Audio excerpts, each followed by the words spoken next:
Toulavé kočky jsou často zvířata, která ztratila domov, byla opuštěna nebo se narodila ve volné přírodě. Některé z nich mají za sebou smutné příběhy, kdy je jejich majitelé opustili. Jiné se narodily v ulicích a znají jen drsný boj o přežití. Tyto kočky žijí v prostředí, kde musí čelit nepřízni počasí, nemocem, hladu a často i lidské lhostejnosti. Kočky jsou přirozenými predátory a mohou mít významný dopad na místní faunu. Pokud jejich populace není regulována, mohou způsobit úbytek malých ptáků či drobných savců. Na druhou stranu, v některých oblastech mohou pomáhat regulovat počet hlodavců, což je vítané zejména ve městech. Kočky na ulicích mohou vyvolávat smíšené reakce obyvatel. Někteří lidé je krmí, jiní je považují za problém. Tento rozpor může vytvářet konflikty v komunitě, ale také otevírá příležitost ke spolupráci na jejich ochraně a péči. Jedním z nejefektivnějších způsobů regulace populace toulavých koček je jejich kastrace.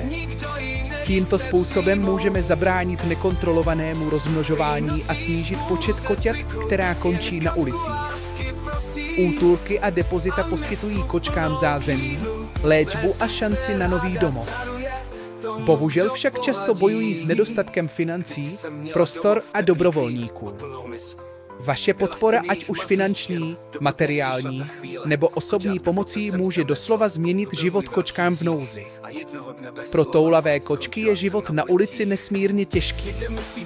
Jednoduché budky na zimu nebo krmná místa jim mohou poskytnout základní podmínky k přežití a zároveň minimalizovat riziko konfliktů s okolím.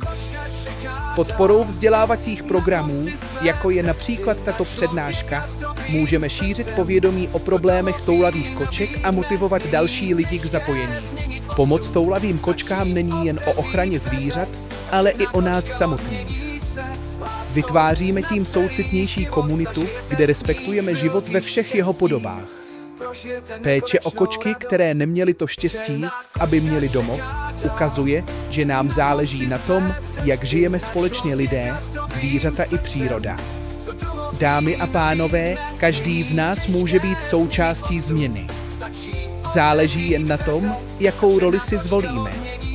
Děkuji vám za váš čas a pokud vás toto téma oslovilo, budu rád, když se zapojíte ať už sdílením informací, podporou útulků nebo malými gesty, která mají velký dopad. Kdysi jsem měla doma teplý klín a plnou misku. Byla jsem jejich mazlíčkem, dokud nepřišla ta chvíle. Koťátka pod srdcem jsem nesla, to byl můj velký hřích. A jednoho dne bez slova skončila jsem na ulicích.